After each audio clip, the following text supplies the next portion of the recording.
Assalamualaikum warahmatullahi wabarakatuh. Innal hamdalillahi nahmaduhu wa nasta'inuhu wa nastaghfiruh wa na'udzu billahi min syururi anfusina wa min sayyiati a'malina. May yahdihillahu fala mudhillalah wa may yudlil fala hadiyalah. Wa asyhadu an la ilaha illallah wahdahu la syarikalah wa asyhadu anna Muhammadan 'abduhu wa rasuluh sallallahu alaihi wasallam wa ala alihi wa ashabihi wa man ihtada bihadihi wastanna bisunnatihi ila yaumiddin. Amma ba'du, fa inna asdaqal hadithi kitabullah wa khairal hadi hadi Muhammadin sallallahu alaihi wasallam wa syarral umuri muhdatsatuha wa kullu muhdatsatin bid'ah wa kullu bid'atin dhalalah wa kullu dhalalatin finnari. Amma ba'da. Ma'asyiral muslimin wal muslimat, saudaraku kaum muslimin dan muslimat yang berada di Masjid Baitur Rahim dan juga dimanapun antum berada, puji dan syukur kehadirat Allah Tabaraka wa Ta'ala atas segala limpahan nikmat dan karunia yang Allah berikan pada kita semua, sehingga Allah memberikan kita kemampuan dan kekuatan untuk terus taat pada Allah Subhanahu wa Ta'ala.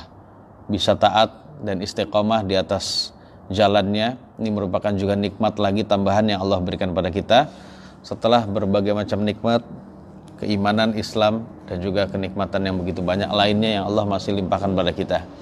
Oleh karena itu jamaah sekalian, hal ini harus kita rasakan ya. Ini adalah sebagai nikmat agar kita syukuri dan sehingga Allah tetap terus istiqomahkan kita di atas amal soleh dan juga kebaikan. Dan alhamdulillah kita bersyukur ya bisa melanjutkan kembali kajian kita. Ini adalah kesempatan yang berharga, apalagi yang bisa berangkat ke masjid untuk bisa thalabul ilmi.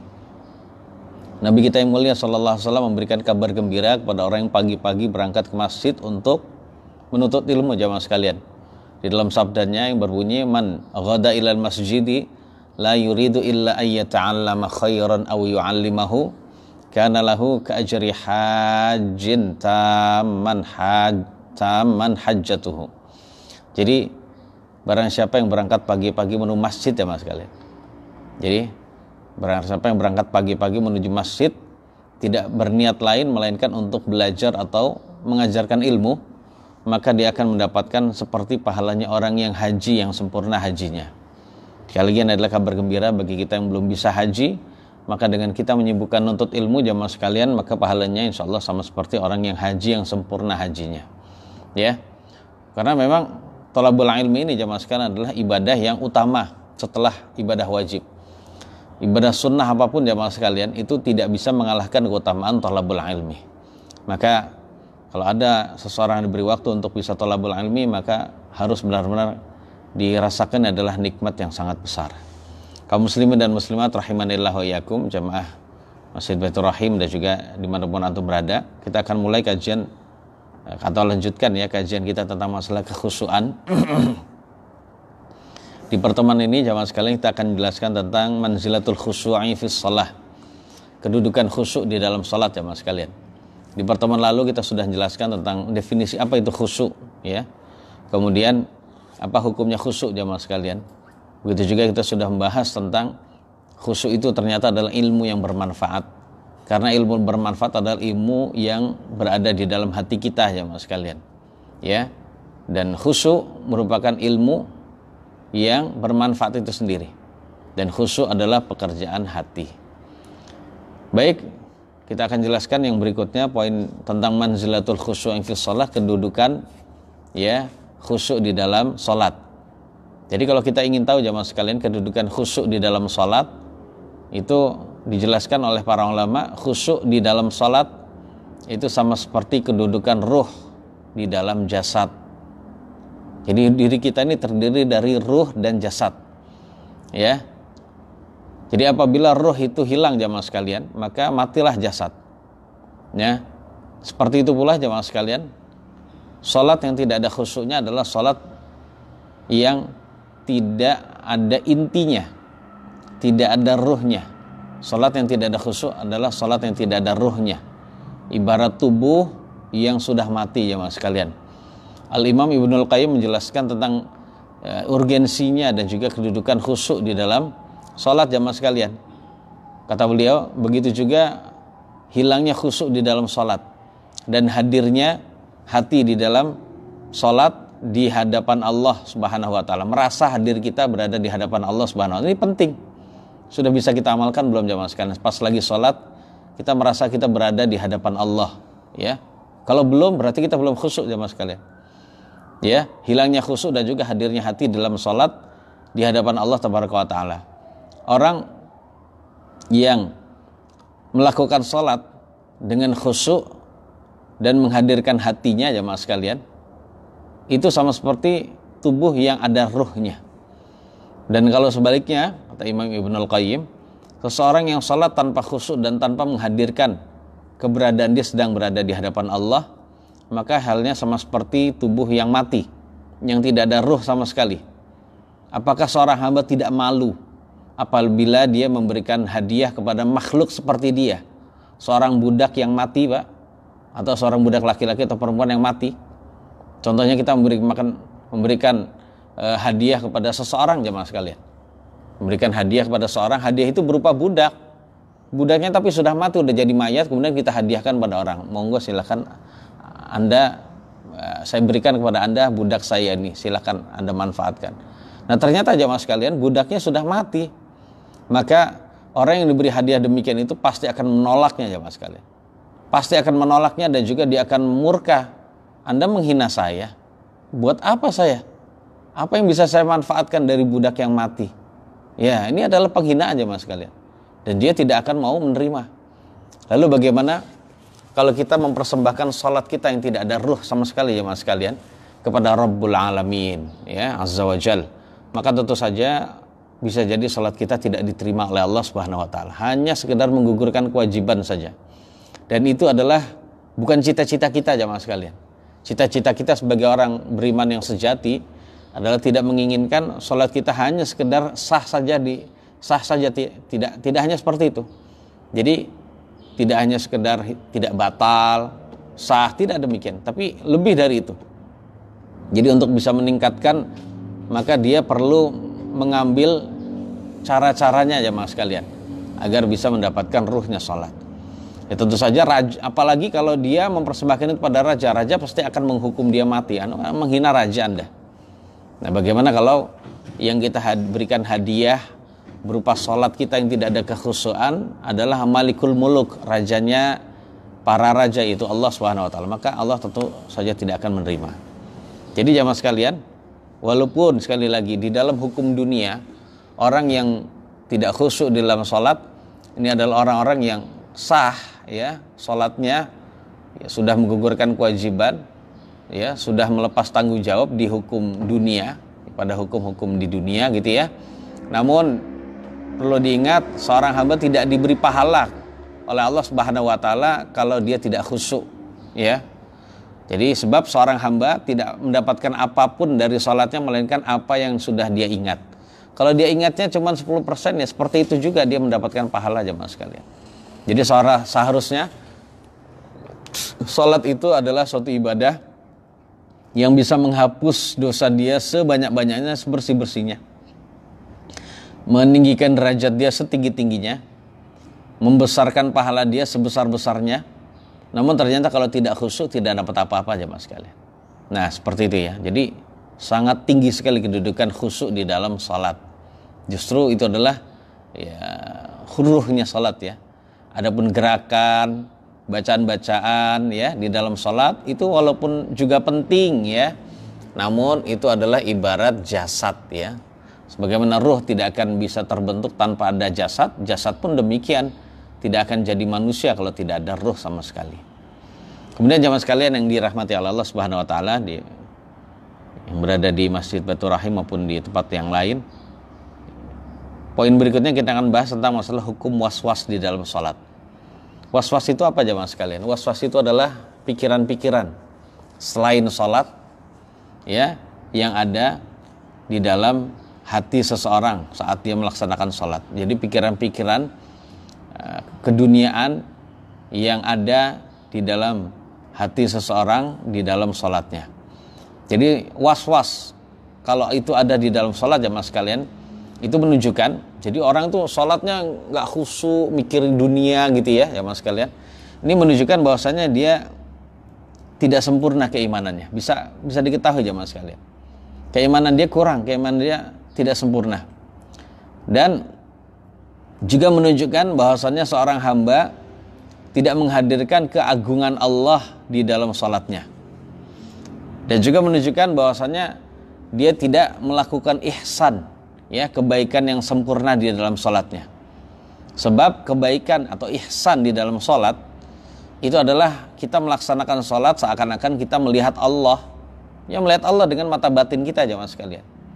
Melihat Allah, membayangkan kita melihat Allah gitu ya. Walaupun kita tidak visualkan gitu ya dalam pikiran kita, tapi kita bayangkan saja. Ya. Atau kalau kita tidak bisa demikian, maka kita merasa bahwasanya Allah melihat kita. Itu adalah ihsan yang benar di dalam salat. Namun salat yang tidak ada khusyuk, tidak ada isinya hati itu menghadirkan keberadaan Allah di hadapan kita, maka salatnya tidak ada ihsan jemaah sekalian. Dan berarti dia tidak mencapai derajat keimanan yang tertinggi di dalam Islam. Oleh karena itu Nabi kita yang mulia sallallahu alaihi wasallam pernah dikabarkan pernah menjawab pertanyaan Jibril yang bertanya tentang ihsan. Beliau menjelaskan ihsan itu anta abudallaha ka'annaka tarah fa illam takun tarahu fa innahu yarak. Jadi ihsan itu apabila kamu beribadah pada Allah seakan-akan kamu melihat Allah, dan apabila kamu tidak mempunyai perasaan atau sulit memiliki perasaan Allah itu bisa kita lihat, maka hendaklah memiliki perasaan bahwasanya kita dilihat oleh Allah Subhanahu wa taala. Enggak bisa mempunyai perasaan melihat Allah, ya hendaklah memiliki perasaan kita dilihat oleh Allah. Syekhul Islam Ibnu Taimiyah menjelaskan tentang waswas di dalam salat. Ingat, kalau disebut waswas itu bukan bahasa Indonesia, maknanya adalah rasa takut gitu ya, galau, gelisah, bukan itu jemaah sekalian. Jadi waswas itu maknanya adalah godaan dan juga lintasan-lintasan pikiran yang ada di dalam hati kita jemaah sekalian, yang tidak ada kaitan dengan salat. Jadi kata Imam Ibnu Taimiyah, al-waswasu la yubtilus salata idza kana qalilan bi ittifaqi ahli ilm. Jadi waswas itu tidak membatalkan salat jemaah sekalian apabila sedikit berdasarkan kesepakatan ulama. Jadi semua ulama jemaah sekalian sepakat kalau waswas itu sedikit. Contohnya dari 3 rakaat kita hanya waswas 1 rakaat saja, nggak khusyuk di 1 rakaat, maka dikatakan sedikit ini. Maka jemaah sekalian, semua ulama berkata salat kita tidak batal. Salat kita tidak batal, akan tapi hanya mengurangi pahala saja, gitu ya. Sebagaimana perkataan Ibnu Abbas, laisa laka min salatika illa ma aqalta minha. Nah, ini harus kita ingat-ingat jemaah sekalian. Pas lagi salat, perkataan Ibnu Abbas yang mulia nih. Ya, sahabat Nabi yang mulia radhiyallahu anhuma. Jadi kamu tidak mendapatkan apa-apa dari salatmu melainkan apa yang kamu ingat darinya. Jadi kalau kita ingatnya itu banyak, berarti ya kepahalanya juga banyak. Jadi lipatan itu lebih banyak dibandingkan orang yang tidak khusyuk sama sekali. Nah, itu yang pertama jemaah sekalian. Jadi kalau memang waswas itu sedikit, maka tidak membatalkan berdasarkan kesepakatan ulama. Lalu bagaimana kalau waswas itu banyak gitu ya? Maka ulama berbeda pendapat. Sebagian ada yang mengatakan sholatnya batal, sebagian lagi ada yang mengatakan bahwasannya sholatnya tidak batal, dan itulah insya Allah pendapat yang kuat. Jadi sholat tidak sah, sholat tidak khusyuk itu tetap sah, tidak batal sholatnya, namun dia sangat merugi jemaah sekalian. Sekiranya sebab dia belum tentu menjumpai amalan sholat berikutnya, Pak. Dia belum tentu menjumpai waktu sholat berikutnya kemudian dia melakukan sholat. Maka hendaknya dalam hadis ya yang lain, kita ketika kita mau sholat, persiapan hati kita jemaah sekalian. Barangkali ini adalah sholat terakhir kita, maka kita usahakan untuk perbaiki. Kemudian jemaah sekalian yang dirahmati Allah, rahimanillah wa iyyakum. Ternyata kalau kita mau tahu ya, bahwasanya khusyuk di dalam sholat itu adalah termasuk menegakkan sholat itu sendiri. Jadi sholat kita tidak akan tegak kecuali kalau kita benar-benar menegakkan khusyuk di dalam hati kita. Ya, tegaknya kurang sempurna. Ibarat orang berdiri itu berdirinya tidak sempurna. Jadi mesti ada bengkoknya, mesti ada miringnya, mesti ada membungkuknya gitu ya. Ya, jadi seperti itu orang yang tidak khusyuk di dalam sholat. Namun kalau dia sudah bisa khusyuk, selain dia melakukan perilaku-perilaku lain yang baik dalam salat, sunnah-sunnah dalam salat seperti merapatkan barisan, merapatkan barisan, meluruskannya juga, kemudian melakukan di shaf yang pertama, kemudian dia melakukan dalam waktunya secara berjamaah, itu termasuk iqamatus shalah, menegakkan salat. Ditambah lagi kalau dia melaksanakannya dengan khusyuk dan tumakninah, maka tentu saja jemaah sekalian, ini benar-benar akan membuat salat itu benar-benar tegak di dalam diri kita. Dan ini sekali lagi berdasarkan faidah dari salat khusyuk, ini adalah salat yang bisa mencegah kita dari perbuatan keji dan mungkar. Kalau kita tanyakan jemaah sekalian, kalau ada orang salat itu masih korupsi, masih melawan orang tua, masih melawan suami, zalim terhadap pasangan gitu dan lain-lain, maka kita jawab dengan mudah, dia salatnya nggak khusyuk gitu aja. Dia salatnya tidak khusyuk. Sebab salat yang khusyuk itu adalah salat yang benar-benar bisa mencegah kita dari perbuatan keji dan mungkar. Namun bukan berarti orang yang salatnya khusyuk kemudian dia nggak ada dosa sama sekali, tidak. Tapi Allah berikan taufik kepada dia untuk bertobat kepada Allah tabaraka wa taala. Jadi demikian jemaah sekalian. Jadi khusyuk dia, karena sekali lagi di antara menegakkan salat dengan sesungguhnya itu adalah tidak hanya sekedar menegakkan rukun-rukun, syarat-syaratnya, wajibannya, sunnah-sunnahnya, tidak, tapi juga menegakkan khusyuk di dalam hati kita. Maka itu akan membuat salat kita benar-benar tegak dengan sesungguhnya. Kemudian jemaah sekalian yang dirahmati Allah, poin berikutnya adalah at-tahdzir min tarkil khusyu'i fi shalah. Ternyata di dalam syariat kita juga banyak peringatan agar kita jangan sampai meninggalkan khusyuk di dalam salat. Sering diingatkan jemaah sekalian. Sebab meninggalkan khusyuk dalam salat itu banyak sebabnya jemaah sekalian. Ada sebabnya karena dia meninggalkan rukunnya, syaratnya. Ada kalanya dikarenakan dia meninggalkan kewajibannya, termasuk meninggalkan sunnahnya bahkan ya. Maka tidak mungkin bagi orang yang khusyuk di dalam salatnya itu dia salatnya itu seperti mematuk.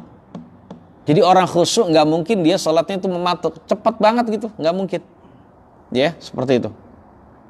Atau dia meninggalkan salah satu dari rukun salat. Contohnya nggak tumakninah gitu. Semuanya dilakukan, cuman tumakninah aja, nggak mungkin ya mas sekalian. Karena ketika salat dia benar-benar menghadirkan keagungan Allah. Jadi menghadirkan keagungan Allah dalam salat. Dan juga dia takut kepada siksa Allah dan juga mengharapkan pahalanya. Itu orang yang benar-benar khusyuk dalam salat. Ya hadirkan saja keagungan Allah yang melihat kita. Bahkan batin kita itu kemana-mana itu Allah lihat, pandang itu. Dan suatu saat nanti di akhirat Allah akan menanya pada kita gimana itu. Nah itu ngeri begitu. Jadi kondisi-kondisi seperti itu ya mas kan, atau perasaan-perasaan demikian itu yang harus kita hadirkan di dalam salat. Di antara dalil yang mentahdzir, yang memperingatkan kita ya mas sekalian, jangan sampai kita meninggalkan khusyuk di dalam salat adalah terkadang ada orang yang sudah sholat puluhan tahun namun ternyata nggak diterima satupun sholatnya oleh Allah tabaraka wa ta'ala. Ini yang bersabda adalah Nabi kita yang mulia sallallahu alaihi wasallam, Pak, bukan saya. Jadi Nabi kita alaihi salatu wasallam bersabda, innar rajula la yusalli sittina sanatan wa ma tuqbalu lahu salatun. Ada seseorang yang sholat 60 tahun namun tidak diterima satu sholatan pun jamaah sekalian. Loh, ngeri kan? Satu sholatan pun tidak diterima oleh Allah. Itu gimana Pak? Ini meninggalkan sholat, bukan berarti dia meninggalkan sholat, dia sholat. Dia sholat tapi ternyata sholatnya tidak diterima sama sekali ya Mas sekalian. Ini kan ngeri sekali ya kalau kita mengalami yang demikian ini. Ini seandainya ini adalah kita, berarti ini sangat mengerikan ya Mas sekalian. Dan ini bukan umurnya 60 tahun, bukan. Tapi dia termasuk orang yang sudah sholat selama berapa? Selama 60 tahun. Jadi sekali lagi bukan umurnya 60 tahun, tapi sholatnya yang sudah 60 tahun berarti umurnya lebih dari itu jamaah sekalian. Jangan sampai ini ada di kita sifat yang demikian ini. Inilah pentingnya ngaji untuk bisa mengkontrol ya jamaah sekalian. untuk bisa mengoreksi ya amal ibadah kita. Jadi seperti itu.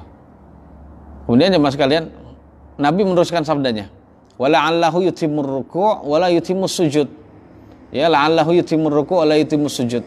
Barangkali saja jemaah sekalian, dia tidak diterima itu dikarenakan dia sholat, tapi dia menyempurnakan ruku' tapi tidak menyempurnakan sujud. Sujudnya itu tidak tumak ninah, bisa jadi karena itu jemaah sekalian.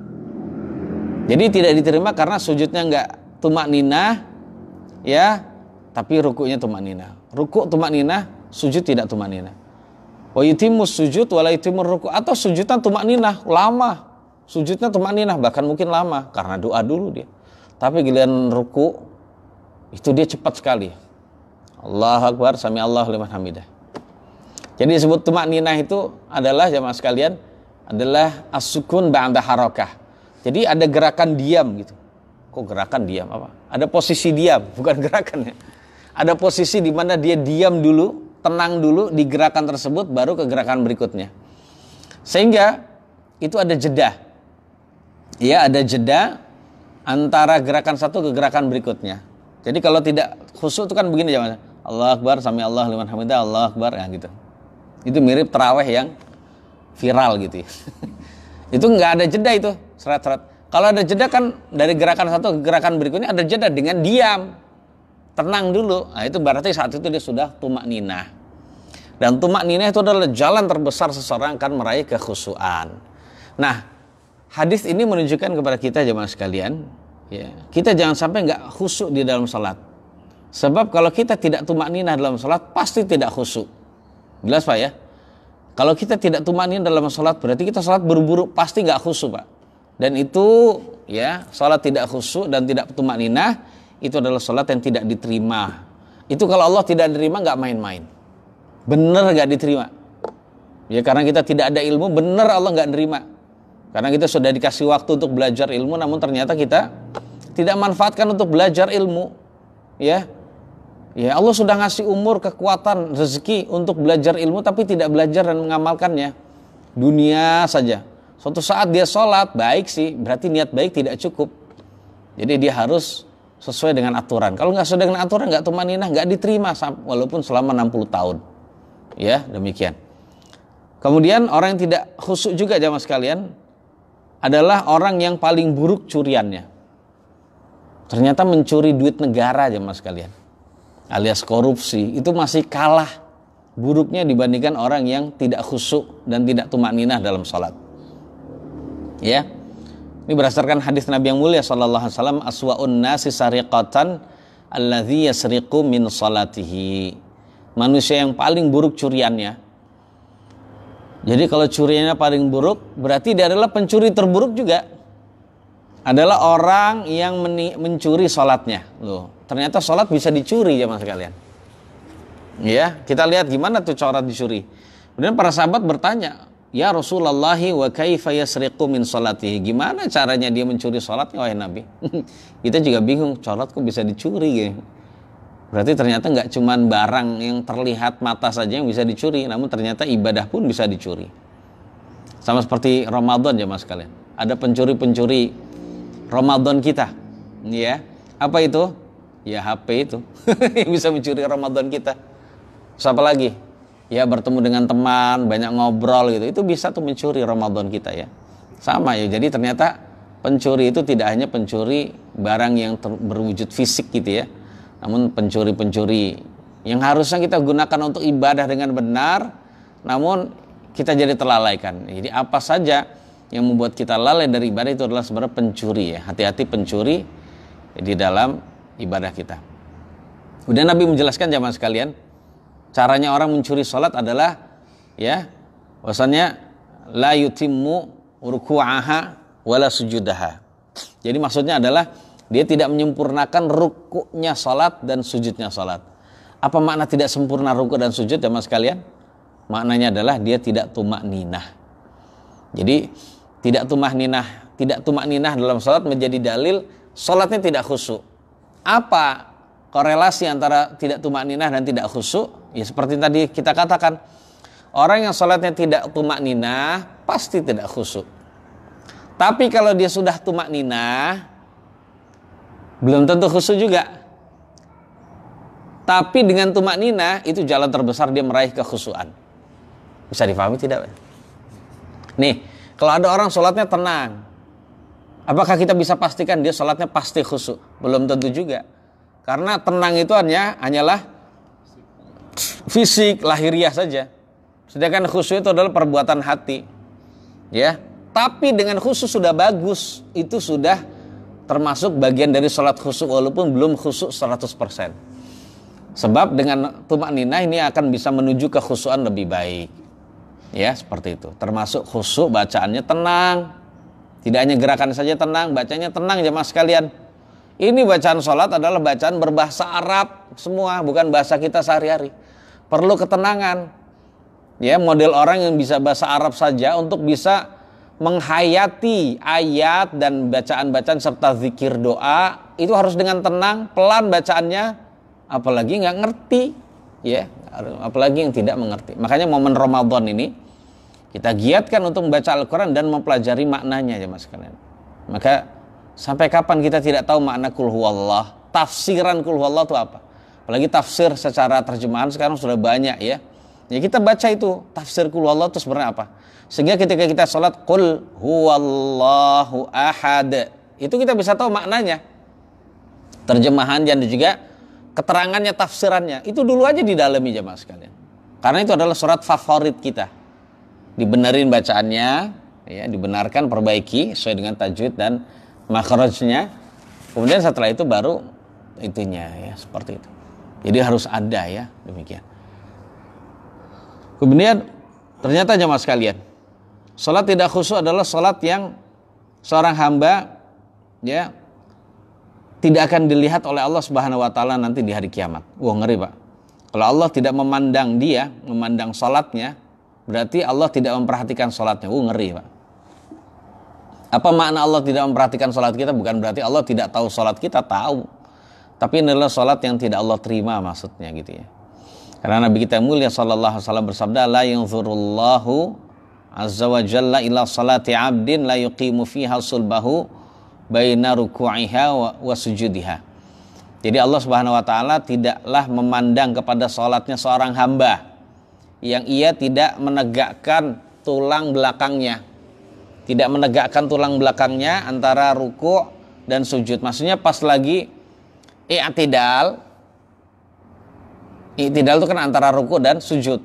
Pas lagi i'tidal dia tidak menegakkan ruku' dan sujud. Berarti ruku' dan i'tidal juga harus tumakninah maksudnya. Jadi dia tidak tegak. Jadi contoh gini, dari Allahu Akbar, subhanarabbil azim, subhanarabbil azim. Kan dia diam bagus. Pas lagi sami Allahu liman hamidah rabbana walakal hamd, dia langsung naik. Jadi baca rabbana walakal hamd sampai dia turun, sambil dia turun. Ini tidak boleh. Sami Allahu liman hamidah rabbana walakal hamd, Allahu Akbar, langsung gitu. Ini tidak boleh. Yang benar dia tegak dulu. Sami Allahu liman hamidah rabbana walakal hamdu. Walaupun dia sudah selesai hamdu, tapi dia mau pelan-pelan. Masih dia ingin tumakninah. Ya sudah, jangan ke berikutnya dulu. Ya santai dulu, habis itu baru ke sujud gitu ya. Ya kalau memang ingin biar nggak diam, ya baca bacaan yang panjang. Alhamdulillahi hamdan katsiran thayyiban mubarakan fih. Ya seperti itu. Nggak dilihat oleh Allah, nggak dipandang itu salat. Apa makna salat nggak dipandang, nggak diterima oleh Allah? Maknanya tidak mendapatkan pahala yang sempurna, Pak. Wah, hina itu, Pak, salat begitu, Pak. Diremehin itu gitu ya. Kemudian salat tidak khusyuk ya jemaah sekalian adalah salatnya seseorang yang jemaah sekalian itu dia apabila mati dalam keadaan salat tidak khusyuk, dia mati tidak di atas agama dan ajaran Muhammad sallallahu alaihi wasallam. Suatu ketika jemaah sekalian, Nabi yang mulia alaihi salatu wasallam pernah melihat seorang laki-laki yang tidak menyempurnakan rukuknya dalam salat. Dia rukuknya cepat banget, Pak. Dan dia mematuk di dalam sujudnya. Sujudnya tuk habis itu.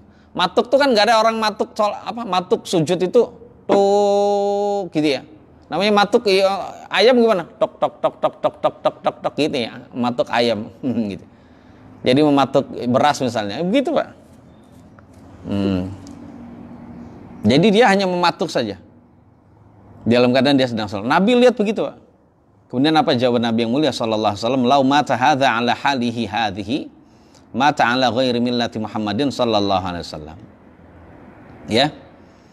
Kalau orang ini mati dalam keadaan begini nih sholatnya, maka pasti dia mati tidak di atas ajaran dan agama Muhammad sallallahu alaihi wasallam. Itu bukan orang yang mati di atas ajaran Nabi. Ya, bukan berarti dia langsung kafir kata Nabi, bukan. Dia udah sholat itulah sholat yang membedakan antara orang muslim dan kafir. Dia sholat udah sholat, namun ternyata dia sholatnya tidak benar. Ini adalah orang kalau mati seperti ini jamaah sekalian, orang yang mati tidak di atas agama Muhammad SAW. Karena ajaran Nabi itu bukan begitu sholat. Jadi sekali lagi bukan Nabi menganggap dia murtad dari Islam, bukan ya. Kemudian Nabi bersabda jamaah sekalian, "Matsalul ladzi la yutimmu ruku'ahu wa yanquru fi sujudihi matsalul jaa'i ya'kulu tamrata wa tamratain la yughniyani anhu syai'ah." Jadi perumpamaan atau gambaran orang yang tidak menyempurnakan rukuknya dan mematuk saat sujud, ya, seperti perumpamaan orang yang lapar, yang hanya memakan 1 butir 2 butir kurma, yang keduanya itu kedua butir itu tidak mencukupi sedikit pun dia, ya kurang, Pak. Harusnya orang biar kenyang itu makannya berapa butir ya mas kalian? Ya kita bukan kurma sih ya masalahnya.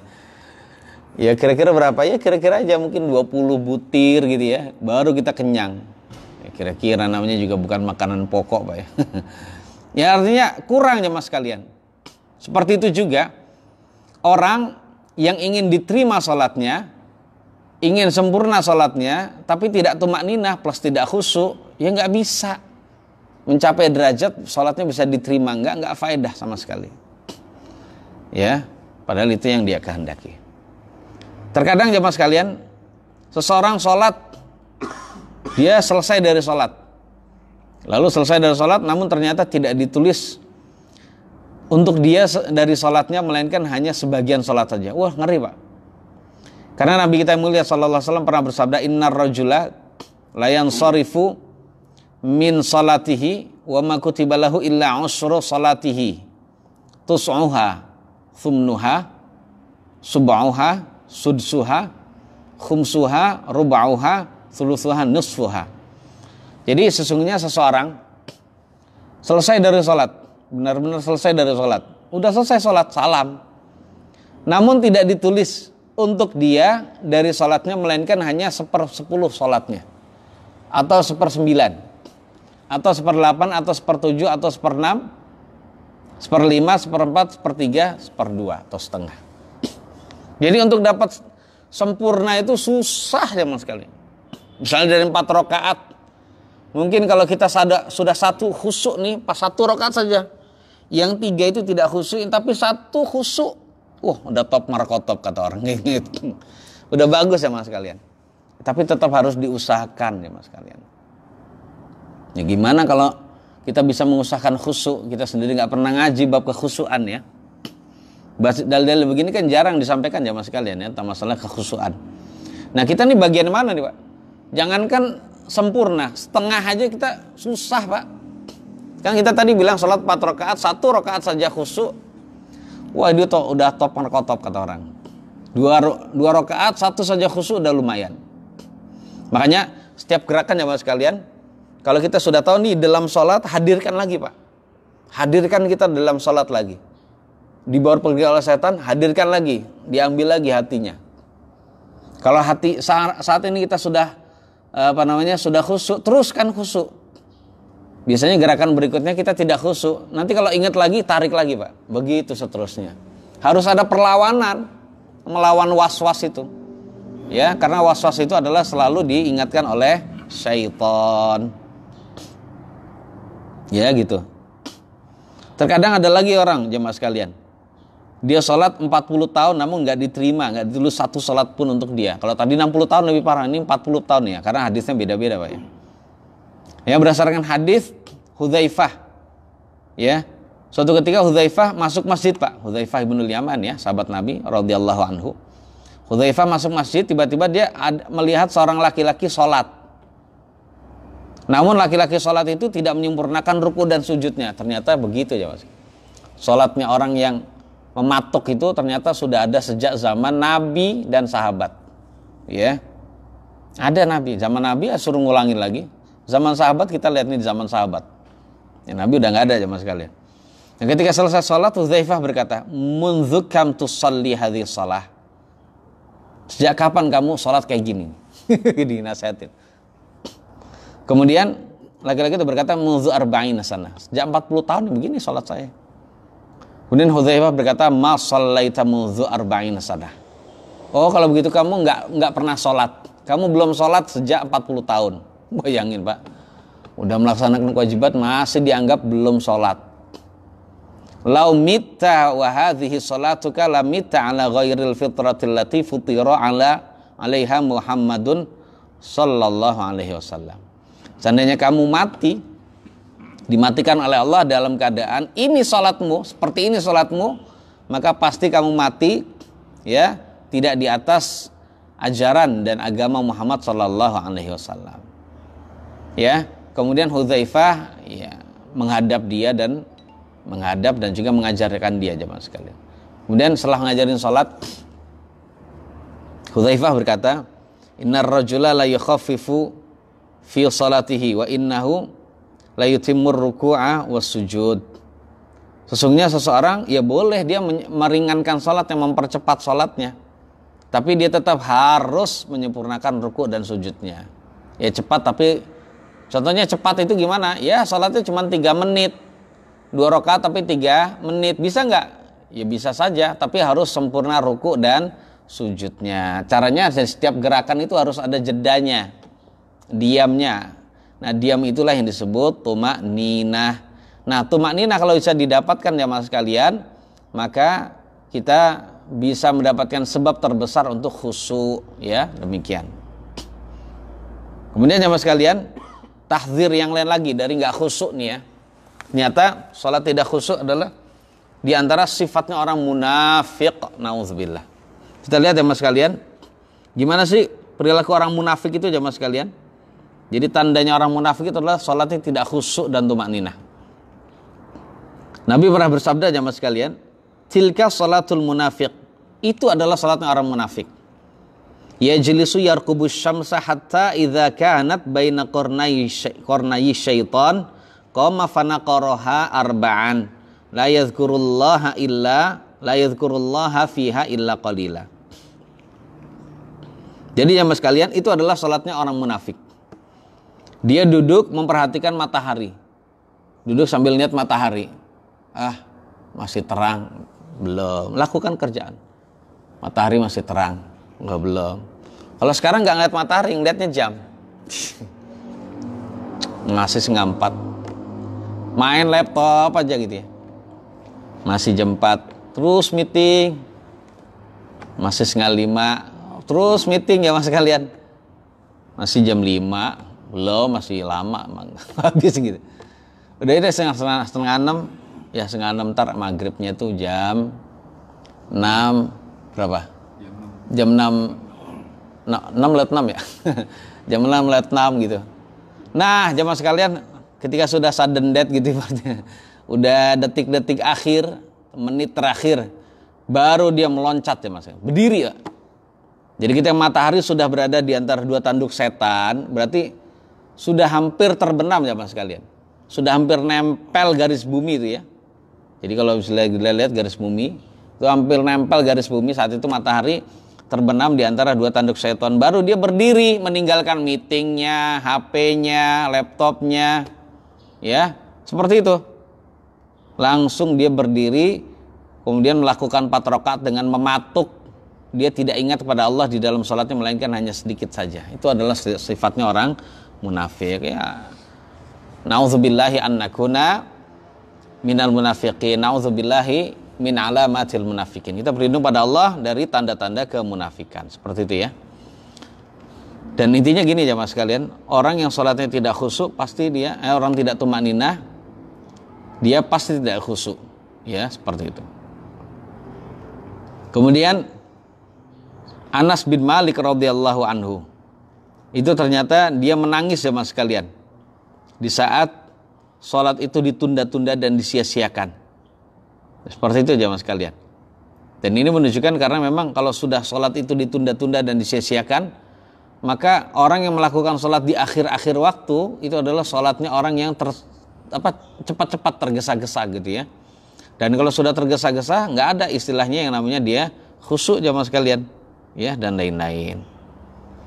Kemudian poin berikutnya tentang kekhusyuan sholat.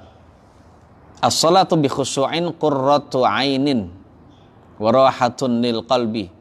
Jadi sholat khusyuk jamaah sekalian adalah sholat yang menyenangkan mata kita, menggembirakan mata kita dan membuat ketenangan di dalam hati. Jadi yoganya orang beriman adalah sholat khusyuk jamaah sekalian. Jadi pelajari sholat khusyuk, jangan dipelajari yoga, ya, karena di situ mesti ada terapinya atau ya kebiasaan-kebiasaan dari kaum Hindu gitu ya, dan juga agama yang lain. Jadi jangan terpukau dengan agama lain, padahal di dalam agama kita juga ada. Dikarenakan kita kudet dengan agamanya sendiri jamaah sekalian, sehingga kita ya tidak menganggap agama kita adalah agama yang mempunyai solusi ya. Ini adalah benar-benar berbahaya jamaah sekalian ya. Nabi kita yang mulia sallallahu alaihi wasallam adalah orang yang menjadi teladan bagi kita jamaah sekalian. Ya, tidak syak lagi bahwasanya salat merupakan kesenangan dari mata Nabi yang mulia sallallahu alaihi wasallam, dan juga ketenangan dan ketentraman hati beliau serta rohnya beliau, rohnya salat gitu ya, rohnya bagi hati. Dan juga ya, alasannya kenapa salat itu merupakan kesenangan mata dan ketentraman hati bagi Nabi, karena ya manisnya, nikmatnya bermunajat Nabi kepada Allah Subhanahu wa taala. Itu alasannya jamaah sekalian. Alasan yang kedua karena khusyuknya beliau dan hatinya selalu hadir. Bahkan hati beliau diletakkan di hadapan Allah Subhanahu wa taala. Ya, oleh karena itu Nabi yang mulia sallallahu alaihi wasallam bersabda, "Hubbiba ilayya min dunyakumun nisa wa tib." Jadi di dunia kalian ini, saya itu senang dengan perempuan dan minyak wangi. Ya normal, Nabi manusia jamaah sekalian, laki-laki gitu ya. Ya Nabi senang dengan perempuan, tapi tidaklah Nabi menikah lebih dari satu, melainkan semua adalah karena wahyu. Ya, di antara ada wahyu, karena wahyu dan juga ada hikmahnya. Jadi bukan berarti beliau syahwanian seperti yang dikatakan oleh orang-orang kafir jamaah sekalian. Beliau istilahnya seks besar gitu ya. Apa istilahnya kalau bahasa kita, Pak? Orang yang ya selalu ya hawa nafsu gitu ya. Hawa nafsu dengan menikahi banyak perempuan. Jadi jamaah sekalian, mereka sebenarnya ngomong begitu tuh mencaci maki diri mereka sendiri gitu ya. Karena selama ini yang banyak melegalkan perzinahan adalah mereka gitu ya. Melegalkan perzinahan, banyak melakukan perzinahan, perselingkuhan itu adalah bangsa mereka. Itu tidak ada di bangsa kami. Yang pertama kita jawab bahwasannya beliau ya menikahi semua dengan menafkahi semua. Kalau zina kan nggak ada ini untuk menikah gitu ya. Nah, itu lebih mulia. Satu itu tadi. Kemudian kita bisa jawab bahwasanya Nabi menikah itu adalah karena wahyu. Ya. Wahyu menghendaki demikian karena Allah Subhanahu wa taala hendak melunakkan hati bangsa-bangsa Arab, termasuk bangsa Yahudi juga, dengan ada salah satu dari anggota mereka itu yang dinikahi oleh Nabi yang mulia sallallahu alaihi wasallam. Ya, seperti itu. Memang tujuan Nabi seperti menikahi mantan perempuan Yahudi yaitu Sofiyah binti Huyai adalah untuk melunakkan ayahnya dulu dan juga kerabatnya dari Sofiyah. Oh, ternyata ada yang dinikah oleh Nabi yang mulia sallallahu alaihi wasallam. Ya, sehingga ada sebagian dari mereka yang ya bisa masuk ke dalam Islam. Itu tujuannya. Itu tujuannya jamaah sekalian. Begitu juga ketika Nabi menikahi kabilah-kabilah atau suku-suku Arab yang lain. Itu tujuannya adalah demikian. Dan ternyata memang betul gitu ya. Ada sebagian dari orang-orang, bahkan banyak dari orang Arab yang masuk ke dalam Islam, dan sebagian dari orang Yahudi masuk ke dalam Islam. Jadi kemudian waju'ilat qurratu aini fis shalah. Kemudian itu kalau kesenangan Nabi jamaah sekalian, kecintaan Nabi gitu ya. Namun kecintaan mata Nabi, kesenangan mata Nabi itu ada di dalam sholat. Jadi kalau Nabi melakukan sholat itu beliau melakukannya dengan gembira ya. hati tenang dan juga merasa puas. Dan itu adalah yang disebut kenikmatan hidup. Jadi sekali lagi, kenikmatan hidup itu kalau hati itu bisa tenang, ya, hati itu bisa merasa puas ya mas sekalian. Ya, harusnya kita juga seperti itu. Kalau Nabi menjadikan salat itu sebagai qurratu ainin, ya, kesenangan dari mata, hendaknya kita juga demikian. Habis salat itu mata kita bersinar-sinar, hati kita tuh merasa puas, hati kita merasa lega ya mas sekalian, karena sudah pertama melaksanakan kewajiban kita pada Allah. Tidak hanya itu saja, karena kita sudah habis bermunajat kepada Allah, kita habis meminta kepada Allah, setelah itu kita serahkan hasilnya. Nah demikian itu ya, seperti itu jamaah sekalian. Kemudian namun kalau kita belum seperti Nabi, maka kita masih ada yang kurang. Makanya dalam riwayat yang lain Nabi bersabda, ya Bilal qum, ya Bilal aqimis shalah arihna biha. Wahai Bilal, berdirilah, kemudian kumandangkanlah iqamah, istirahatkanlah kami dengan sholat. Jadi justru Nabi ketika sholat beliau beristirahat dari pemikiran-pemikiran dunia atau pikiran-pikiran masalah duniawi. Ya, sekali lagi, ya, senam yoganya umat Islam itu ada dalam sholat yang khusyuk, tapi ya, sholat yang khusyuk yang benar-benar bisa membuat kita tenang, tidak stres gitu ya, bisa menghilangkan penyakit-penyakit yang ada, insya Allah demikian. Itu adalah faedah duniawi yang akan didapat oleh orang-orang yang khusyuk. Kemudian jamaah sekalian, gimana nih? Pertanyaan dulu aja bagaimana? Soalnya masih banyak ini. Insya Allah pertemuan yang akan datang jamaah sekalian kita akan jelaskan tentang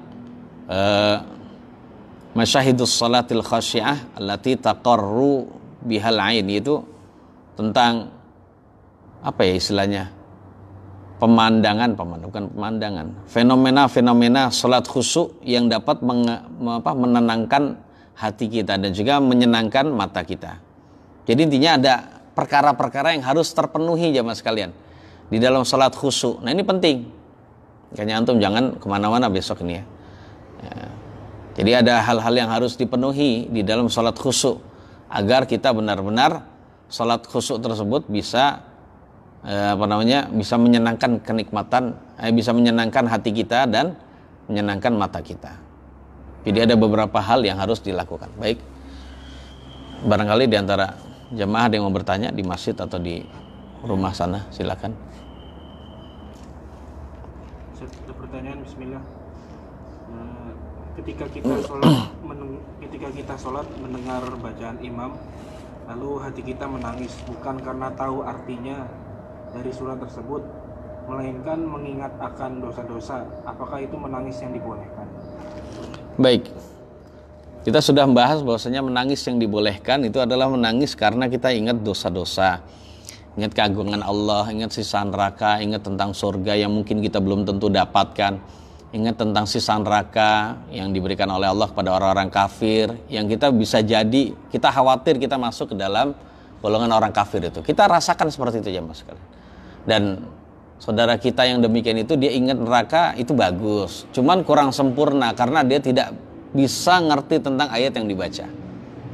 Ya itulah pentingnya kita belajar terus ya mas sekalian ya, nggak usah khawatir, bagus.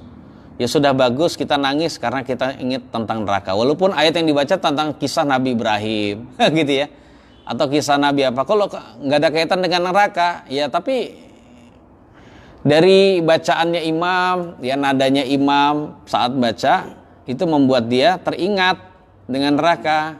Itu bagian dari khusyuk juga, tapi kurang khusyuk karena dia tidak ngerti itu maknanya. Seandainya dia ngerti maknanya dan dia bisa menangis, oh inilah khusyuk yang sesungguhnya, demikian. Tapi dia sudah bagus, alhamdulillah. Berarti gini jamaah sekalian, kalau kita ingin tahu tanda orang yang lunak hatinya tidak keras, adalah air matanya itu sering meleleh karena takut pada Allah, sering meleleh karena ingat dengan nikmat Allah begitu banyak, namun kelalaian dia ya itu tadi tidak sebanding. Jadi harusnya jangan lalai. Ya, justru kelalaian juga besar. Nikmat Allah banyak, namun kelalaian juga banyak, gitu ya. Dan lain-lainnya dibandingkan pada dirinya. Ya Allah, saya juga masih banyak belum bertobat dari dosa misalnya. Waduh, gimana kalau saya masuk neraka? Wah, akhirnya dia nangis. Itulah yang dikatakan khusyuk sesungguhnya. Wallahu a'lam bishawab. Sambil ditingkatkan sekali lagi jamaah sekalian, apalagi ini momen Ramadan, untuk bisa selain kita membaca Al-Quran gitu ya, kita juga mendalami maknanya.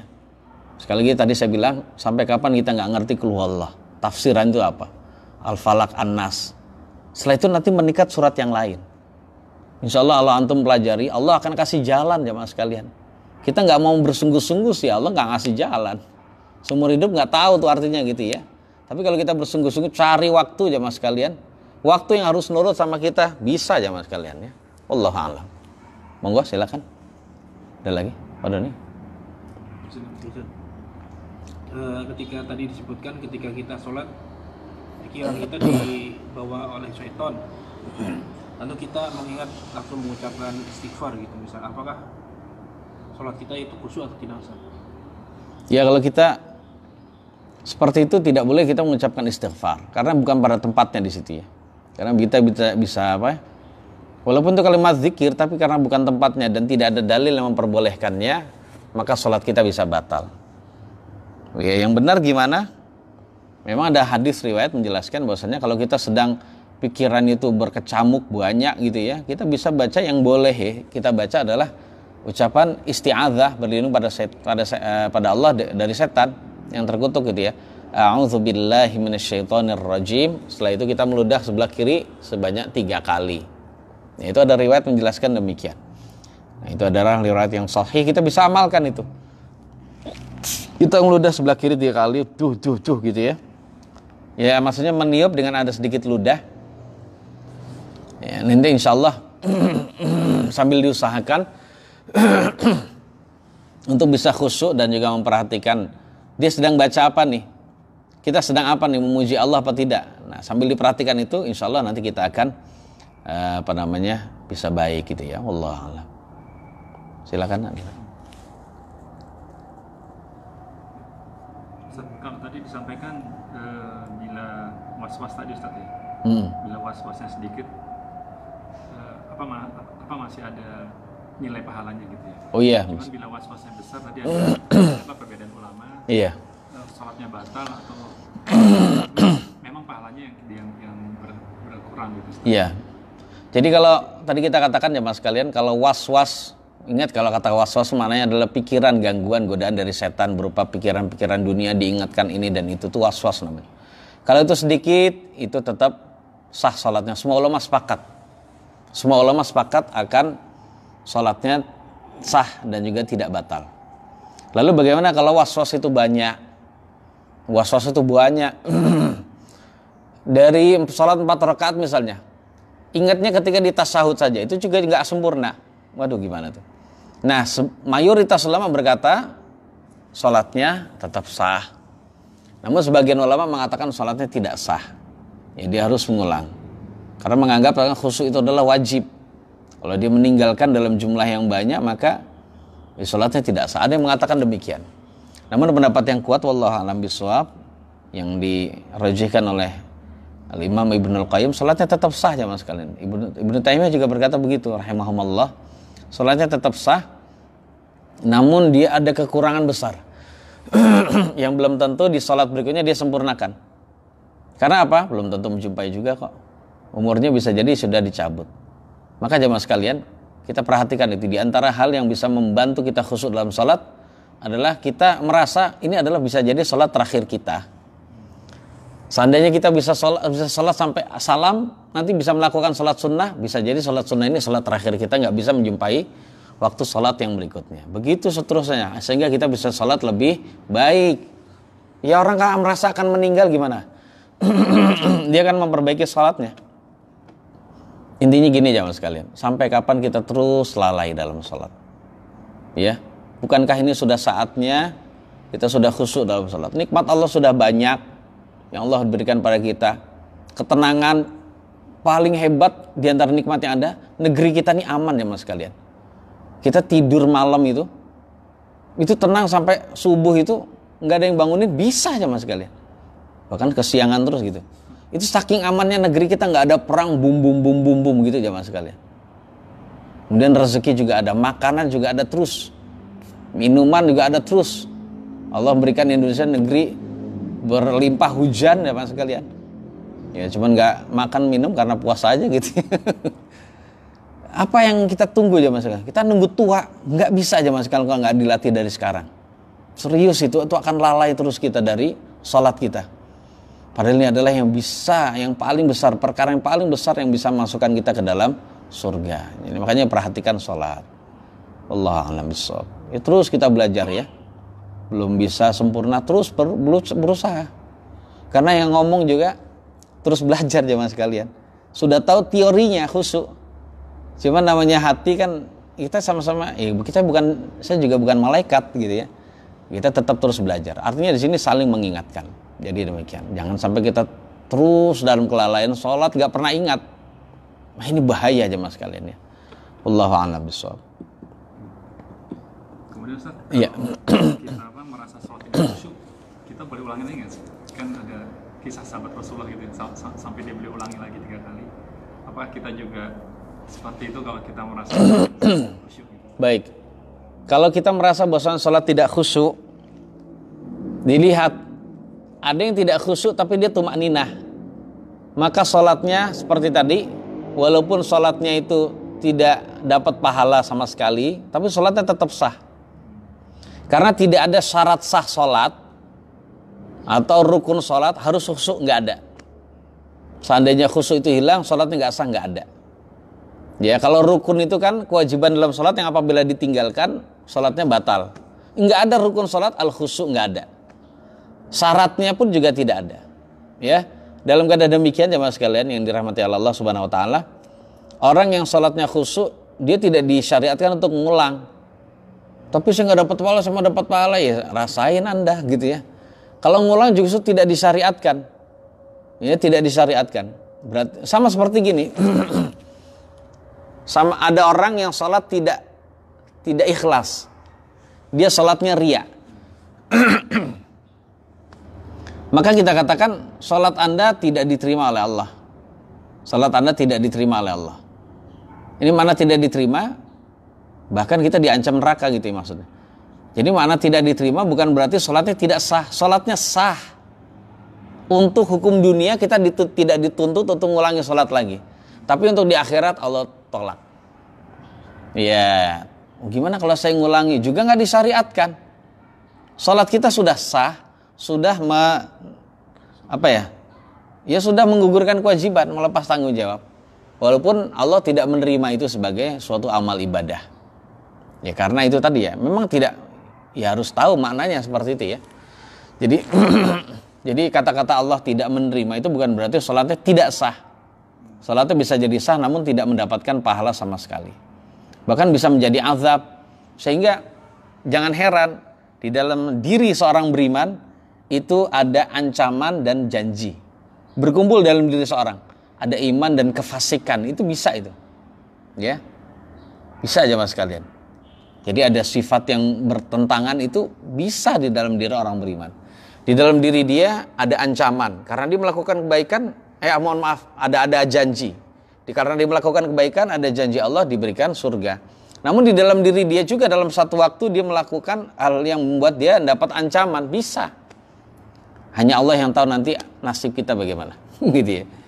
Ya demikian, hanya Allah yang bisa mengetahui kadar kiranya keburukan dan juga kebaikan kita itu. Wallahu a'lam bishawab. Ada lagi?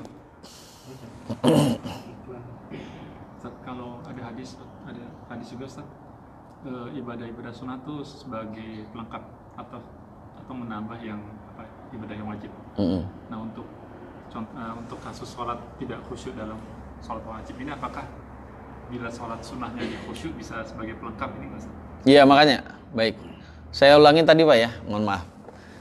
Tadi belum lengkap jawabannya. Jadi kalau orang sholat khusyuk, sholatnya tidak khusyuk tapi dia tumakninah, maka sholatnya tetap sah diterima. Namun kalau dia tidak khusyuk karena tidak tumakninah, karena buru-buru gitu ya, inilah orang yang sholatnya tidak sah. Karena salah satu rukun sholat adalah al-tumakninah. Ya, tumanina di dalam gerakan sholat. Ya, kasus seorang sahabat Nabi yang mulia yang disebut al-musi'u sholatahu, orang yang nggak bagus sholatnya, sehingga diajarkan Nabi suruh ngulang bolak-balik, itu adalah karena dia tidak tumanina. Ingat, kalau orang tidak tumanina sholat, di dalam sholatnya pasti dia tidak khusyuk. Tapi kalau dia khusyuk dalam sholat, pasti tumanina. Saya ulang, kalau dia tidak khusyuk, tidak tumanina, buru-buru berarti sholatnya, pasti dia tidak khusyuk. Kemudian kalau kita katakan dia sholatnya khusyuk, maka kita sudah pastikan sholatnya tumanina. Ya. Kemudian dibalik, gimana kalau kita sholat tumanina, apakah sudah pasti khusyuk? Juga tidak. Sholat tumanina kan sholat yang tenang, bacanya tenang. Apakah sudah pasti khusyuk? Enggak juga. Karena hanya gerakan lahiriah, mana perlu. Namun dengan tumanina ini dia mendapatkan sebab terbesar untuk bisa khusyuk. Cuma saat itu dia harus peperangan melawan hati. Dengan dia ikhlas, dengan dia tumanina, dia sudah bagus, ya, melawan hati yang ingin cepat-cepat selesai sholat. Dia bisa lawan itu dengan gerakannya pelan. Nah, saat itu juga harus melawan pikiran-pikiran lain yang datang pada dia, lintasan-lintasan pikiran gitu ya. Itu harus dia tolak. Ya, harus kembalikan, saya sedang sholat, saya berada di hadapan Allah, saya dilihat oleh Allah, batin saya juga dilihat oleh Allah. Saat ini saya sedang baca apa nih? Kalau sedang memuji Allah, bayangkan yang saya sedang puji itu adalah berada di hadapan saya. Kalau sedang makna doanya itu adalah meminta, berarti kita bayangkan kita sedang meminta kepada zat yang berada di hadapan saya, yang punya apa yang saya minta dan bisa memberikan, dan kita saat itu berharap. Itu perasaan gitu kan harus digabung itu, Pak. Dan itu yang bisa membuat kita khusyuk benar itu. Ya, demikian. Susah, Pak. Harus pelan-pelan. Zikirnya baca pelan-pelan. Subhana rabbiyal a'la. Oh, gitu bacanya. Bisa sih agak cepat, subhana rabbiyal a'la, tapi susah untuk matchingkan ucapan dengan hati, itu harus pelan. Makanya orang yang perlu waktu. Siapa bilang nggak perlu waktu? Kayak coba doa ini. Apalagi doa duduk di antara dua sujud yang 7 permintaan. Matchinginnya gimana, Pak? Rabbighfirli. Nah, pas lagi kita mengucapkan Rabbighfirli, kita harus matching itu. Artinya apa? Saya memohon ampun kepada zat yang berada di hadapan saya, yang punya ampunan, dan dia bisa memberi ampunan pada saya, serta saya berharap ampunannya. Gimana? Itu harus di-matchingin, Pak. Rabbighfirli warhamni. Dia yang punya rahmat. Di depan saya ada rahmat ini. Dia yang punya rahmat, dan dia bisa memberi bisa memberi rahmat pada saya. Sambil berharap Allah memberikan pada kita. Ada harapan gitu, Pak. Warhamni wajburni, yang bisa menghilangkan kefakiran dari saya. Itu perasaan begitu kan penting, Pak. Warfa'ni, angkatlah derajat saya Allah. Ya, anggap diri saya itu hina, kecuali kalau engkau yang angkat. Warfa'ni wahdini, tunjukkan saya ya Allah. Kita berharap hidayah karena saya ini sesat, kalau enggak engkau berikan hidayah ya Allah. Wahdini wa'afini, dan selamatkan dari saya dari segala macam bahaya dan penyakit. Saya ini butuh afiah darimu ya Allah, sehat darimu. Terus terakhir warzuqni, itu perlu dibayangkan ke 7 permintaan.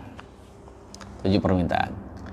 Ya, kalau pengalaman sih khusyuknya di situ, habis itu berikutnya nggak khusyuk, ya harus terus perangin gitu lagi, begitu seterusnya. Ya, namanya juga setan, Pak. Setan mah terus goda kita gitu ya. Allah a'lam. Tadi yang pertanyaan tadi gimana, kalau dia melakukan ibadah sunnah sebagai pelengkap? Oh, pelengkap. Kalau kita tahu jamaah sekalian bahwasannya seseorang kalau melakukan ibadah sunnah ini benar-benar akan menambal kekurangan atau menyempurnakan kekurangan dari sholat wajib kita. Kita harus curiga dengan sholat wajib kita nggak sempurna, Pak. Nggak khusyuk aja udah kurang itu, sudah menghilangkan kesempurnaan itu. Walaupun kita khusyuk, sifat sholatnya udah seperti Nabi, emang dikira sempurna? Belum. Kalau khusyuknya itu hilang, nggak sempurna. Nah, maka saat itu kita harus sempurnakan dengan sholat sunnah. Dan sholat sunnahnya juga harus kita sempurnakan. Jangan sampai wajib nggak sempurna, sunnahnya nggak sempurna. Ya, berarti nanti menyempurnakan bisa juga sih, menyempurnakan, tapi kan nggak sehebat itu. Jadi jangan sampai semua sholat sunnah kita buat nambel. Tapi usahakan sholat kita seandainya menyempurnakan sebagian sholat sunnah, habis itu sholat sunnah yang lain meninggikan derajat kita. Begitu Pak.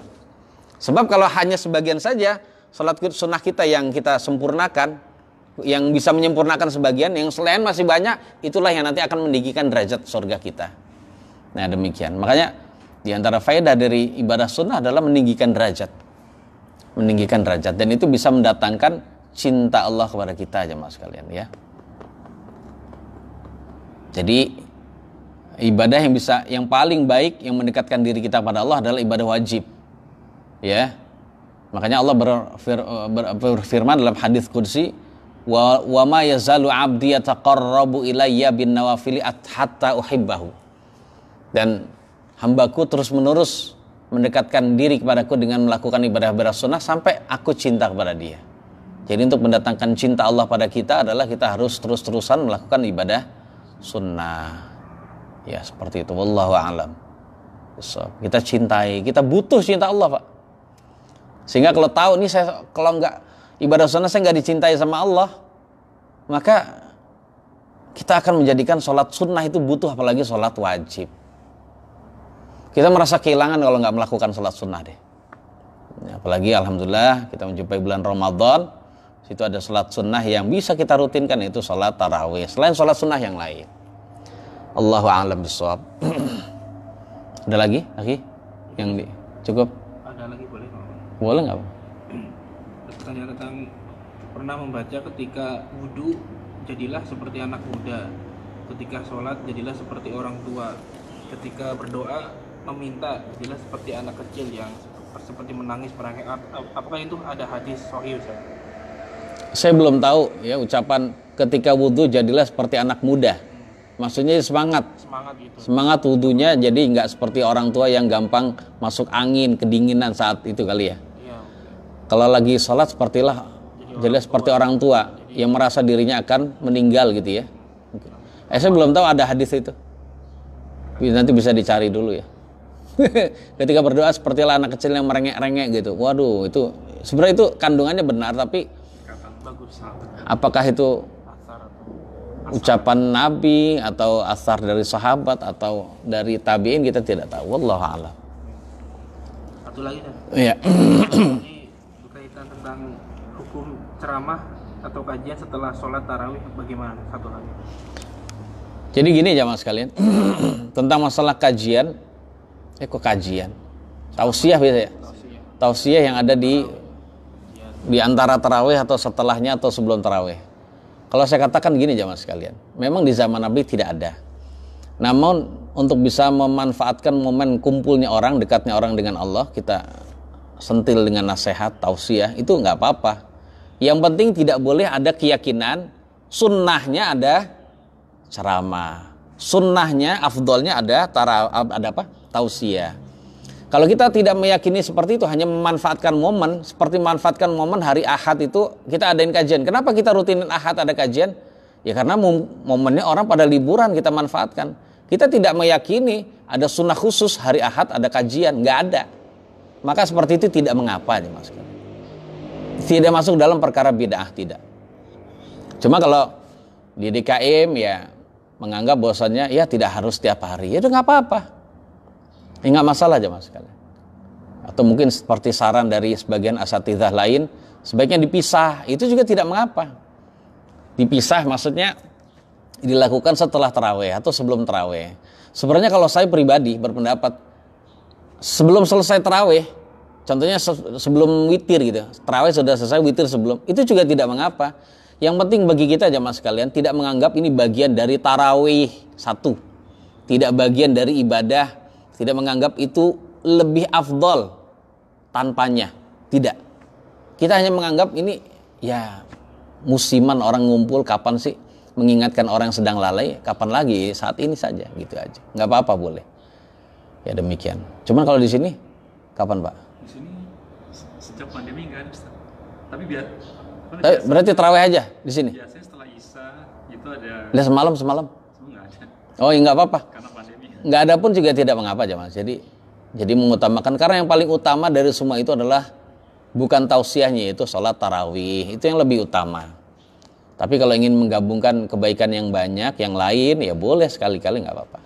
Misalnya sehari semalam ada, besoknya nggak ada, semalam nggak ada, besoknya. Ya tergantung kesepakatan. Nggak ada sama sekali boleh, ada sepanjang malam Ramadan juga nggak apa-apa. Yang penting itu semua. Jangan diniati itu lebih utama. Dan nggak boleh diingkari. Kalau suatu saat ganti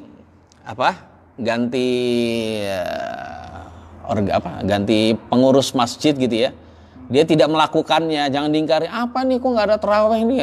Kadang orang seperti itu. Jadi menganggap itu seperti rutinitas dan juga ritual yang harus ada di dalam tarawih. Ini adalah kekeliruan. Ya, seperti itu. Nah, terkadang ya boleh kita ngasih pelajaran kepada orang lain, ya bahwasannya ya terkadang nggak ada, terkadang ada, agar orang menganggap seperti ini tidak harus, tidak wajib. Demikian, wallahu a'lam bishawab. Cukup dulu jamaah sekalian. Semoga yang sedikit ini Allah berikan faedahnya dan juga manfaatnya bagi saya khususnya, dan juga bagi Bapak Ibu sekalian yang ada di Masjid Baitur Rahim dan juga dimanapun antum berada. Dan kita mohon pada Allah di majelis yang mulia ini, semoga Allah menghindari kita dari hati yang tidak khusyuk dan memberikan hati kita hati yang khusyuk di dalam setiap ibadah kita. Karena hati khusyuk itu berbeda jamaah sekalian. Tingkatannya itu berbeda dengan orang yang tidak khusyuk sama sekali. Kalau ada kekurangannya mohon maaf yang sebesar-besarnya. Kita tutup. Subhanakallahumma bihamdik, asyhadu an la ilaha illa anta astaghfiruka wa atubu ilaik. Wassalamualaikum warahmatullahi wabarakatuh.